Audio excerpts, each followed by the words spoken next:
These are the top 10 things you don't want to do if you want to make money betting on the Spring Carnival in 2025 or any year or any time on horse racing, in fact. And if you're watching this video, then I'm assuming that's you. You want to know how to profit on horse racing. And at the end of the day, it all comes back to the decisions. Like betting on anything comes back to the decisions. Not only the decisions about what bets you're putting on, but the decisions about how you handle everything behind the scenes of what you're doing, your mindset, everything that comes along with betting. So in this video, I'm going to run through the things that you don't want to do, the mistakes I see people often making that's costing them a lot of money, so that you guys can avoid them. The first thing is to not bet on every single race. So the worst thing that I see people do, and they play right into the bookmaker's hands, is to go in front of a TV or be on the app, have the live stream of the racing going, and sit there and bet on every single race. And we know there's a race every minute, couple of minutes. As soon as one finishes, they're loading in the next race. And if you're sitting there trying to find a bet on every single race, you play right into the hands of the bookmakers and the margin that they have. Because if we compare this to sport for a second, when you look at the odds for a sport team, imagine you got two teams, they're super even, you can hardly split them. In the true fair odds for that game would be $2 either side. But instead of giving you $2 for each team, the bookmakers would give you $1.90 for each team. That is their margin. They have about a 4.5% margin in those main markets, sometimes bigger margins in other markets. And horse racing, the exact same thing applies. Generally, the margin they have baked in breaks down to about 115 to 120%, sometimes even more. And if you're betting into every single race after the other, then even if you're getting a lot of winners, when you added it up at the end of the day, you're probably going to end up being down, because that margin adds up quickly. And a few losses in a row in an hour, a couple of hour period where you haven't got any winners is going to dramatically affect your entire day. So instead, you want to go through and pinpoint the races where you feel like you have an advantage, where you feel like there's a horse that's over the odds and you can capitalize on an advantage in that race, as opposed to trying to just bet every race and just hoping that at the end of the day you get enough winners that it all balances out. The next mistake I see people making is randomly increasing and decreasing their stakes. And a lot of the time this goes in coinciding with whether they've had a few winning bets or a few losing bets. And it can go either way as well. But more often than not, when you've had a few winning bets in a row, people are really quick to start increasing how much they're betting. If they've been betting $20, they'll start betting $30 or $40, especially if it's a favorite or something like that, and they feel a little bit more confident they're on a good run and look to capitalize it on it even more. Then when they're on a losing run, say they've been betting $20 on every single bet, and then they've had 5 losses in a row, suddenly they don't feel comfortable putting $20 on because they see their account balance dropping, and now they might only be at $10 or $15 on that selection. This kind of comes back to that first principle where you're betting on too many races, that you're feeling the need and you're not having the confidence in your selections, that the first decision you make is to change your staking and start betting less or betting more when you're winning. And just because you've had 5 winners in a row doesn't mean the next one is going to win. Also, just because if you've had 5 losses in a row doesn't mean the next one's guaranteed to win or lose either. And so you want to treat every race on its individual merits. And that's where having the bankroll comes into play, because it gives you a structure that you can consistently follow. Divide up the amount of money that you're going to use to bet with, and not just an amount that you're happy to deposit today to bet with for the rest of the afternoon, but an amount that you're happy to continue betting with for the foreseeable future.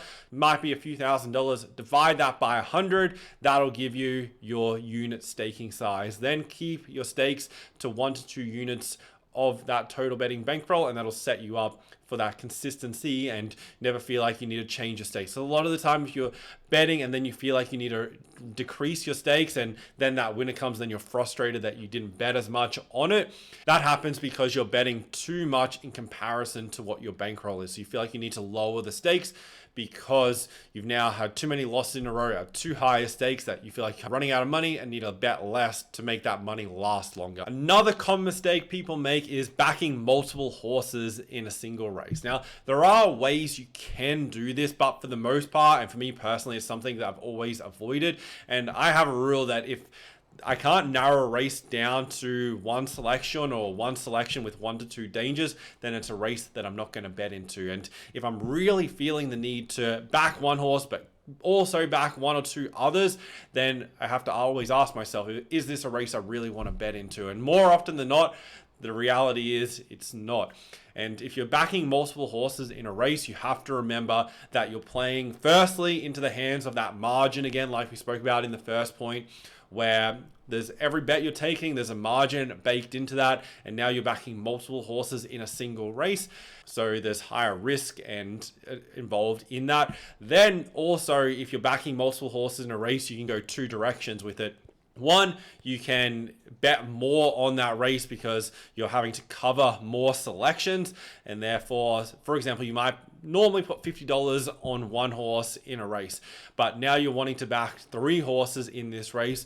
So you still want to have $50 on your main selection, but you might put $20 on the other 2 selections. So instead of a $50 outlay on this particular race, you now have a $90 outlay. And if one of those 3 horses doesn't end up winning, then you've now lost almost double your initials, like your usual stake on a single race.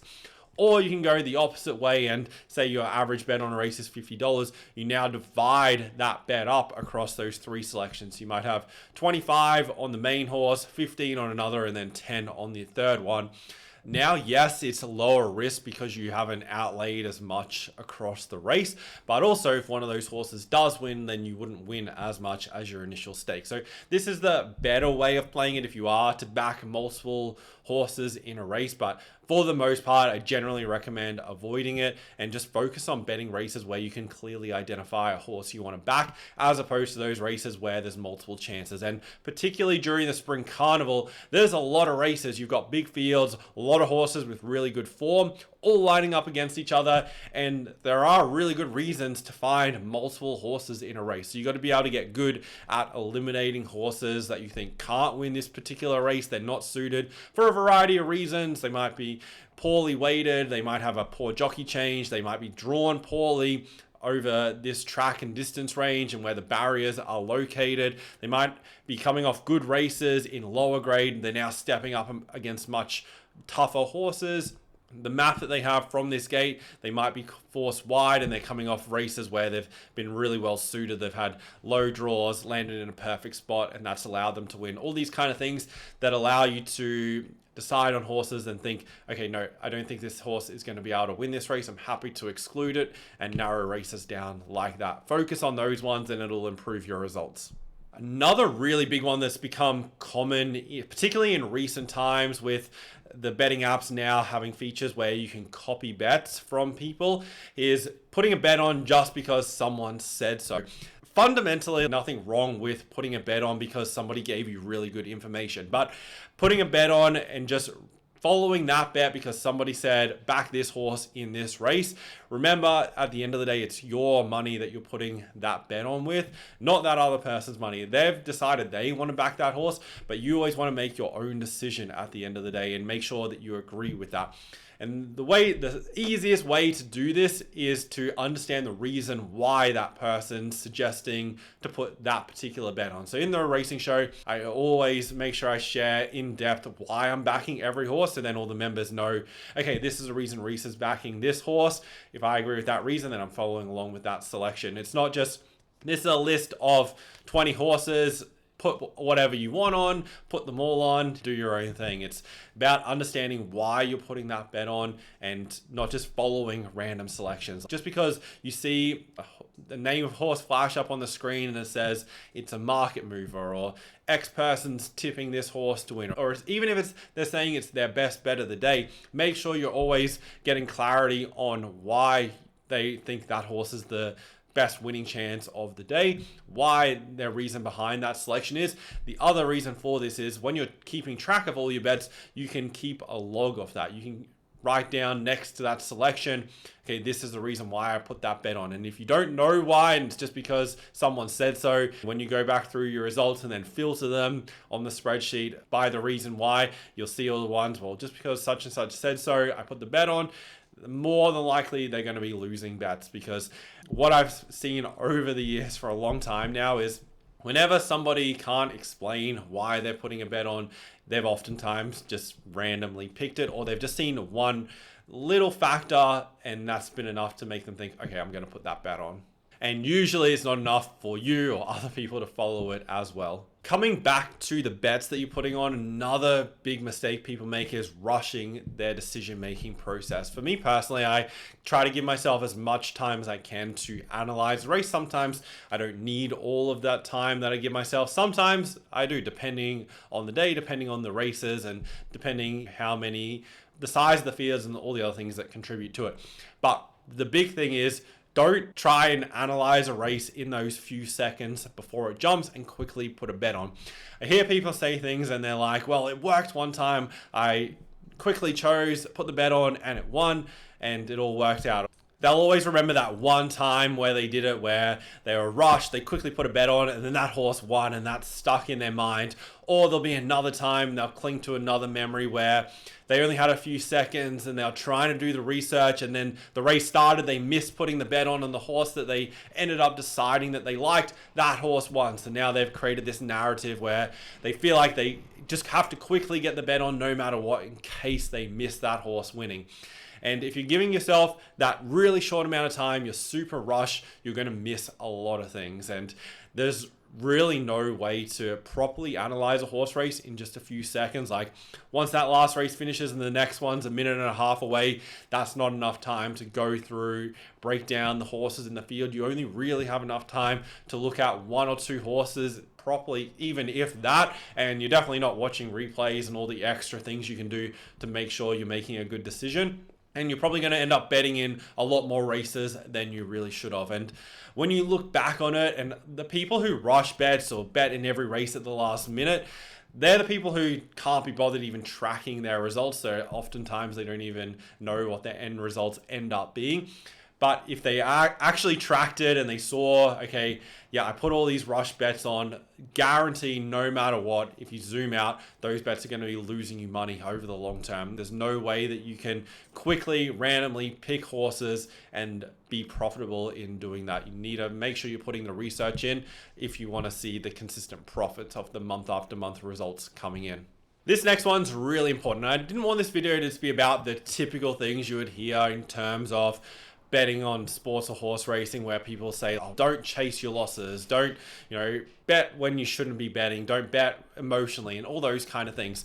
This one is on that similar line of thinking, but it's when you've had a winning bet or a winning day, is to not waste those winnings and put it on something that you feel like, just because I have these winnings, I'm already up, let me just try and make it up a little bit more. I see people do this all the time, is they get a good win out of something and straight away they're dramatically increasing how much they're going to then bet on the next race, or they look for some extra things to really, like they might have made a few $100s and now they're like, I've made $300, I got $300 to spend on these next few races, and now they're going to start betting on more races, they're going to start increasing their stakes, and before they know it, now they've just wasted those winnings and they're back to where they started with before that initial win. Instead, what you want to do, once you have your winnings, just keep it in your bankroll, which if you keep doing what you have been doing that has been working, that got you that result, then you can start to bet more and make even more money. Because when it comes to betting, you don't really want to worry too much about how many bets win or lose, or what the last 5 results have been, or anything like that. The key number you want to look at is your profit on turnover. And the profit on turnover combined with how much money you're betting will give you how much money you're going to make over the month and over the year. And if you can keep that profit on turnover high by not making a lot of the mistakes that I'm talking about in this video, and then when you have winnings, build up your bankroll, it allows you to bet bigger stakes with that same amount of risk or even less risk because you've won more, then you're going to see more consistent results and you're going to enjoy betting even more because you're seeing the profit come in from it. So when you get winnings, don't waste them. Don't start betting. If you won on the horses, don't start betting on the greyhounds and on the harness racing, or start looking at what stock is on overnight or anything like that. Keep it in your bankroll, upcoming race days. And this principle also applies, like not even just from a certain race, but if you've had a really good day, like in the racing show, if we have a good Saturday, we pick up 15, 20 units, let's say it was a 20 unit day, and for a $50 bettor, that's $1,000, then that $1,000 can either be withdrawn and taken as profit to go spend on whatever you want, or you can use it to keep building up your bankroll so you can bet bigger stakes. But the big thing that I don't want anyone to do is when they finish the Saturday, there's no more races on, or not even that there's no more races on because we already know what races we're betting into the day prior. But when all the betting races are finished, it's not about then going and looking for other things to bet on. Betting is a long-term game. You got to look at the bigger picture and know that there's another race day coming. And now you have that money added to your bankroll, which then gets you closer to those scaling milestones that I talk about in the trainings, where when you reach certain levels, you increase your bankroll staking and your unit size, which then allows you to make more and compound more profits over the long term. During the Spring Carnival, there's stacks of big races every single week. During Monday to Friday, everything you're going to hear spoken about is that big race that's coming up on Saturday. Some weeks there's going to be multiple of them as well. The thing is, don't just bet on those big races. Like, everyone wants to bet on the Melbourne Cup. The Melbourne Cup is the hardest race of the entire year of horse racing. Every single meeting throughout the year, the Melbourne Cup specific race is the toughest race to actually find the winner in, because you have so many different form lines coming from not only Australia and interstate, but also overseas as well. Plus, they're also racing over a distance range that we really don't have many races on in Australia. So it's not like a 1200 meter or a 1600 meter race where there's plenty of those every day. Those horses are always running over that distance or within 200 meters of that distance. Horses are built up to the Melbourne Cup. Moving away from the Melbourne Cup, though, is there's always big races on every single week during the spring.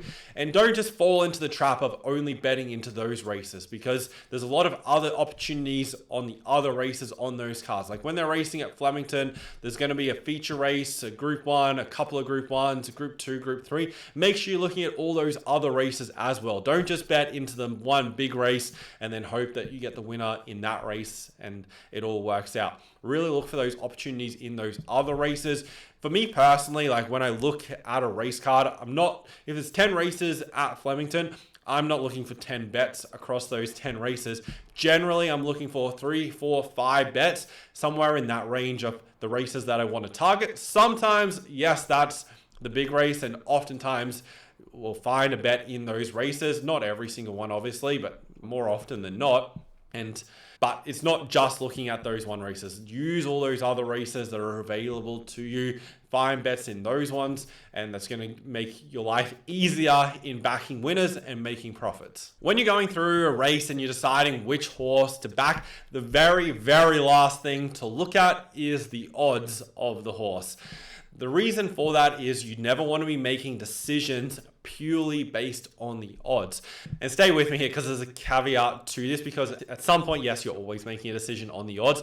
The thing I don't want you guys to do is to make a decision purely based on the odds. And in this situation, what I'm talking about is you're going through, you're scanning the field, and you're looking for a horse at a particular price or odds where you feel like, because I bet this much, I need something at these odds. And a lot of the time, this is for the bettors in the $10 to $20 range, as oftentimes they kind of stick just to this $5 to $7 to $8 range in odds, purely because if they put their normal bet of $10, $15, $20 on that horse at $7 odds, they're going to win $100 profit. And they feel good about betting $10, betting $15 to win $100, and they don't really look outside of that range. So every time they look at a race, they're just looking for horses that are at that price. And then if there's one, perfect, I'll back that horse. If there's 2 or 3, then they make a quick decision between those 2 or 3.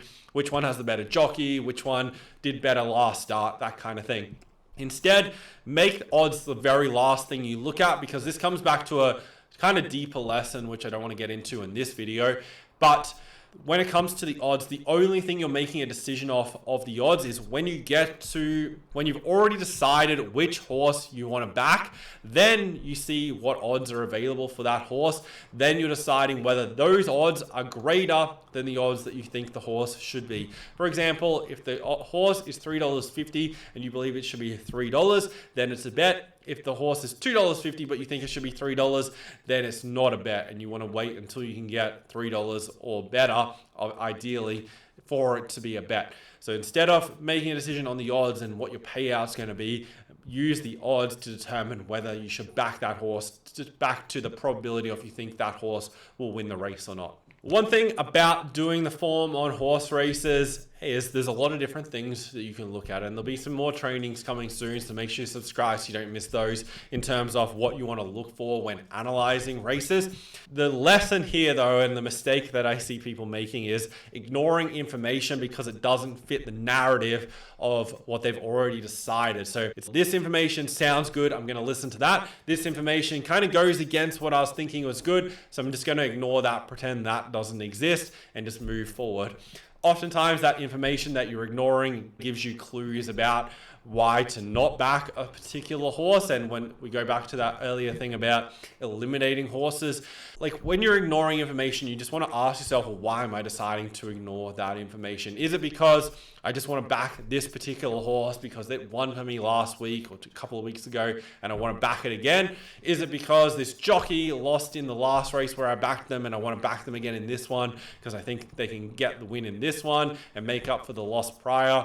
Those kind of things. And if you're ignoring information, just really ask yourself why, because it's part of the cognitive biases in our brain that we ignore information that doesn't fit what we have already decided is true or what that we want to believe.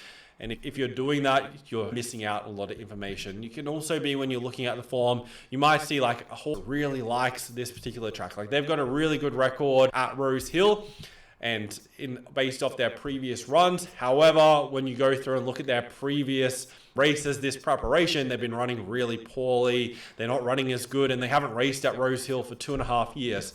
Potentially getting back to Rose Hill is going to help them, but when you look at everything that's happening in recent times, it's really asking yourself, is it worth a bet? And it's just in that quick narrative, like a situation, more often than not, it's not going to be, particularly when you add in all the other factors around it. So just because a horse might have a good record at the track, you need to go through and look at where those races were, how long ago, the quality of opposition it was facing at that period of time compared to what it's facing against now, and blend everything together. And that's what it is about being an analyst. And in the racing show, that's what I do. I show you all the different factors and bring it together to explain why I'm backing that horse. And sometimes it's not about ignoring information. You can say, okay, I like these 5 things about this horse, but I am slightly concerned about this one thing, but I'm still going to back it because I think these other reasons can overcome that.